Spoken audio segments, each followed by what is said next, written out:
Hey everyone, good evening and welcome back to my new blog. तो friends, आज का blog start हो रहा है शाम के 4 बजे से और आज है संडे। तो आप सभी को पिछले ब्लॉग में हमने बताया कि संडे को मेरी लाइब्रेरी बंद रहेगी, तो लाइब्रेरी नहीं जाना था। तो दिन में हमने अपना साइंस के 2 क्लास और एक जियोग्राफी का क्लास कंप्लीट किया, जिसमें हमारा पूरा दिन निकल गया।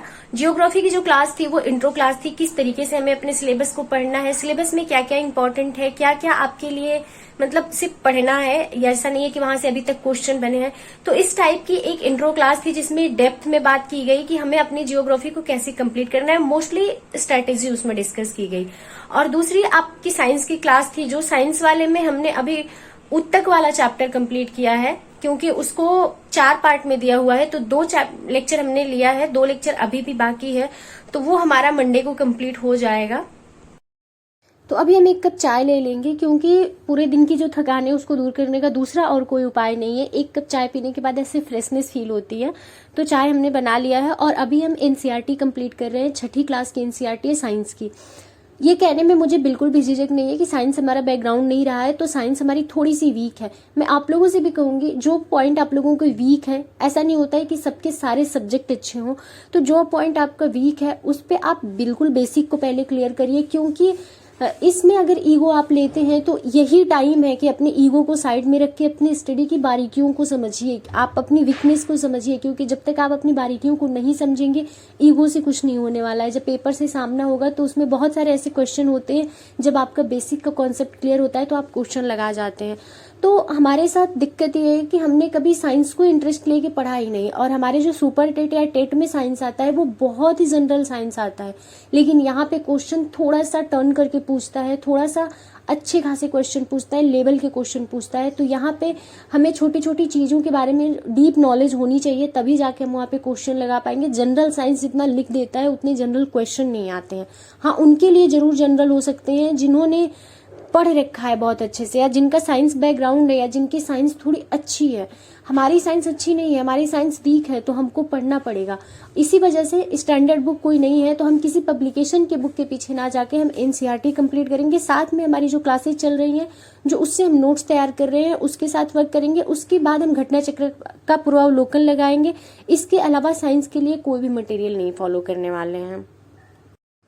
तो अभी हमने एनसीईआरटी कंप्लीट कर लिया। एनसीईआरटी कंप्लीट करने के बाद हमने अपना फोन चेक किया, तो हमारी बहन के बेटे को कान्हा जी बनाया गया था, तो उसकी कुछ तस्वीरें आई थी, तो वो हमने देखी। और अभी टाइम हो चुका है 7:30। तो अभी हम एनसीईआरटी को साइड में रख देंगे, क्योंकि आज हमारा जो टाइम था एनसीईआरटी के लिए वो हो चुका है कंप्लीट। और थोड़ी देर रेस्ट करने के बाद हम चलते हैं अपनी आगे स्टडी कंटिन्यू करते हैं। तो अभी हम पढ़ने वाले जो हैं वो है हिंदी, क्योंकि हमने पहले भी बताया था कि हिंदी को हम अभी रेगुलर रख रहे हैं। क्योंकि हिंदी एक ऐसा सब्जेक्ट है जिसमें आपके स्कोरिंग अगर 55 प्लस हो जाते हैं तो सिलेक्शन के चांसेस आपके मैक्सिमम हो जाते हैं। यानी कि मान के चले एक तरीके से कि आप सेलेक्ट हो जाते हैं, क्योंकि जीएस वाला पोर्शन जो होता है, कोई ये नहीं कह सकता बहुत दावे के साथ कि बहुत अच्छा गया है, लेकिन हिंदी में लोग बहुत अच्छा करके आते हैं। बहुत लोगों के 58 मार्क्स होते हैं, बहुत लोगों के कुछ केसेस ऐसे होते हैं जिसमें 60 में 60 नंबर आते हैं लोगों के। तो हम कम से कम इतनी तो कोशिश कर सकते हैं कि 55 प्लस हम हो, ताकि सिलेक्शन की लिस्ट में हमारा नाम हो। और एनसीईआरटी को लेके एक परसेप्शन लोगों के माइंड में बन जाता है। बहुत सारे एस्पिरेंट होते हैं जो कह देते हैं कि अरे इसको पढ़ के अपना टाइम मत खराब करो। तो मैं आपको यही कहूंगी कि ये ईगो है और कुछ नहीं है। अगर आपका बेस कमजोर है ना, तो आप कोई भी स्टैंडर्ड बुक लेके बैठ जाइए, आप सिर्फ अपना टाइम नुकसान करेंगे, इससे ज्यादा कुछ नहीं करेंगे। तो मुझे लगता है कि जिनका बेस वीक है उनको एनसीईआरटी पढ़नी ही चाहिए, चाहे वो किसी भी सब्जेक्ट का हो। तो हम आर्ट साइड के स्टूडेंट हैं, तो हमें हिस्ट्री जियोग्राफी में उतनी प्रॉब्लम नहीं आती है जितनी प्रॉब्लम हमको साइंस में आती है। तो बस इसी रीजन की वजह से हम साइंस की एनसीईआरटी पढ़ रहे हैं। और अगर आप अच्छे से टाइम दे के पढ़ रहे हैं एनसीईआरटी को, तो 6 क्लास की एनसीईआरटी आप एक दिन में कंप्लीट कर सकते हैं, क्योंकि बहुत बेसिक चीजें उसमें लिखी हुई हैं। बेशक हम साइंस के स्टूडेंट नहीं है, लेकिन बहुत डिफिकल्टी मुझे नहीं हो रही है उसको पढ़ने में। हाँ, आगे की जब 9वीं 10वीं की एनसीईआरटी पढ़ेंगे तो हो सकता है उसमें मुझे प्रॉब्लम हो। और अभी हमारे हो चुका है डिनर का टाइम, तो हमने बना लिया है यहाँ पे तहरी। इसको आप कुछ भी बोल सकते हैं, मसाला पुलाव बोल सकते हैं, तहरी बोल सकते हैं। तो हमने बना लिया है और डिनर करने के बाद थोड़ी देर हमने रेस्ट कर लिया। रेस्ट करना यानी कि टहल लिया बरामदे वगैरह में, क्योंकि तुरंत बैठने पे नींद आने लगती है, चावल खाने पे स्पेशली।